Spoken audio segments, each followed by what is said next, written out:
Sanyu jerere okuva eri omukyala Dana Nabatanzi afunye bukadde bwa sente okuva mwani byonna ngenda kubambikuwa oli kuvika exclusive bannange. Thank you so much for subscribing. Sinza na kubabuulira muwendo gw'aba subscribers betulina naye mungi nnyo amukaseera akatono mwe twaggulirawo omukutu guno. Kale n'olwekyo akensuso mwebale kusubscribinga era mwongere okusubscribinga abatannaba kusubscribinga. Anga sinaba kutandika video eno nkusaba ogimpere like nenga sigenda kwerabira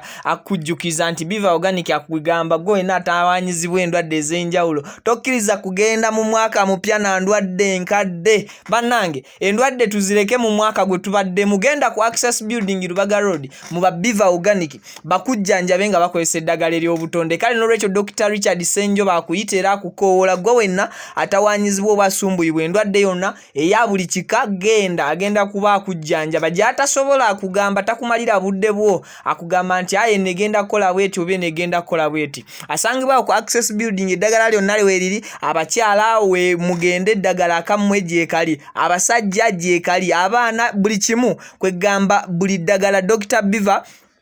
Dr. Richard Senjo okuva mba Biva Organic akugamba bugambi gwe wonatuuka wali ojja kuvaawo otereredera. Songa ate Hajati Kaloda akugamba nti yalomba bulombiddwa gwe wena asumbuyibwa batawanyizibwa ebizibu ebyenjawulo oyagala kwogerako ko naye ku nsonga ezimu ajja kuba kulombera edduwa namba ebeerawo mu kabokisi aka black ejolabako Hajati Kalodo omusomi w'edduwa asangibwa Wakiso ankujjukiza nnyo ebiseera bisinga nti nze siranga bafere ate era siranga basawo baganda. So Hajati Kalodo si musawo muganda si musamize just ye alomba bulombi oba kusomera busomezi ddwa noberanga osuuka. Dana Nabatanzi bana ba mama bana ba tata agudde mu bintu eranga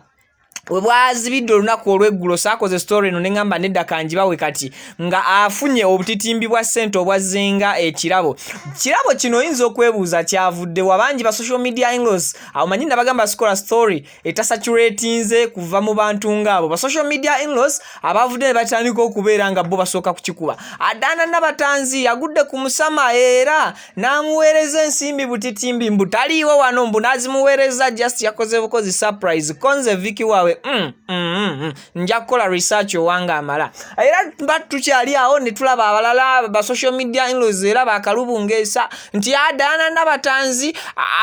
ayina omuntu omu gwe yakyawa yagenze maaso n'okumwetondera najja mukubako surprise bwetyo. Konze Viki ku research wange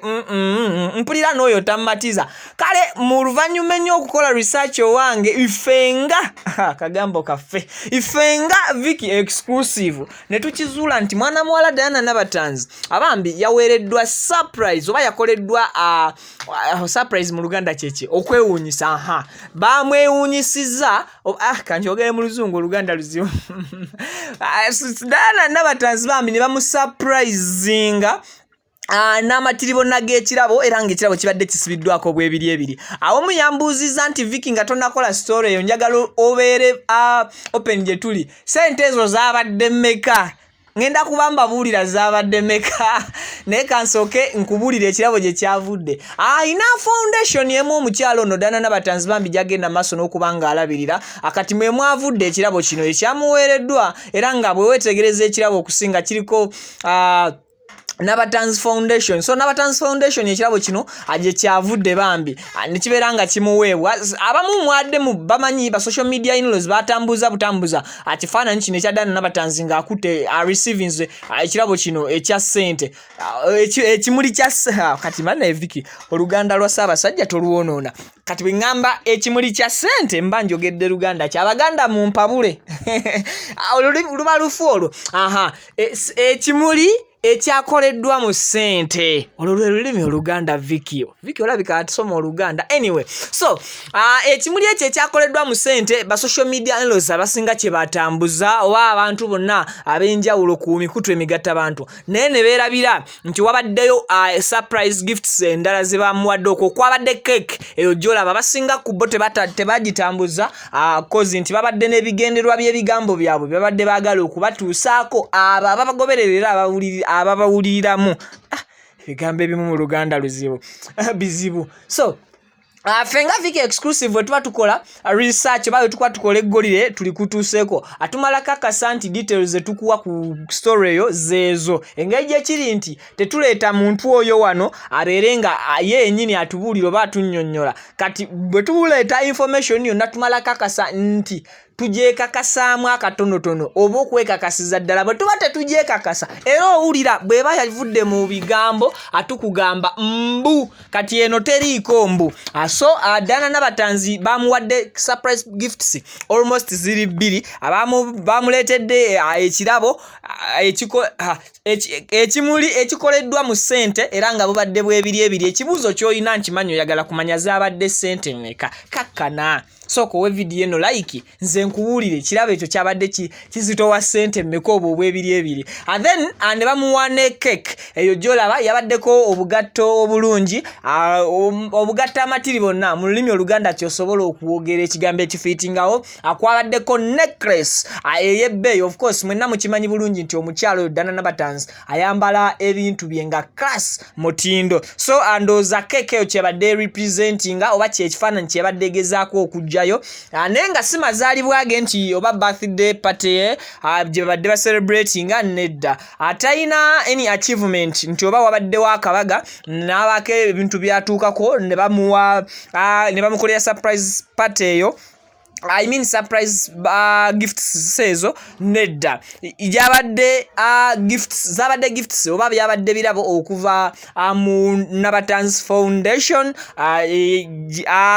abali mu foundation be basiimye emirimu gy'omukyalo ono gyabakoledde okubabeererawo kwababeereddewo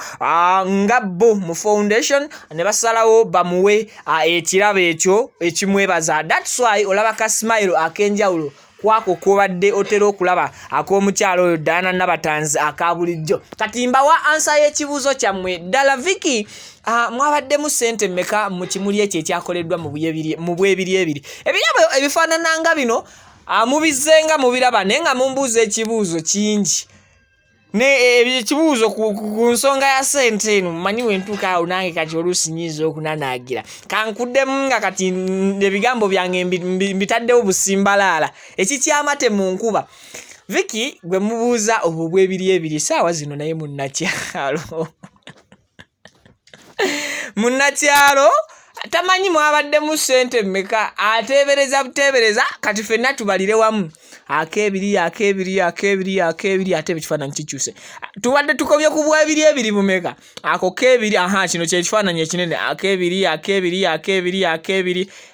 obwebiri bungi bwe mbazeebazemu awo akebiri gwogase mmeka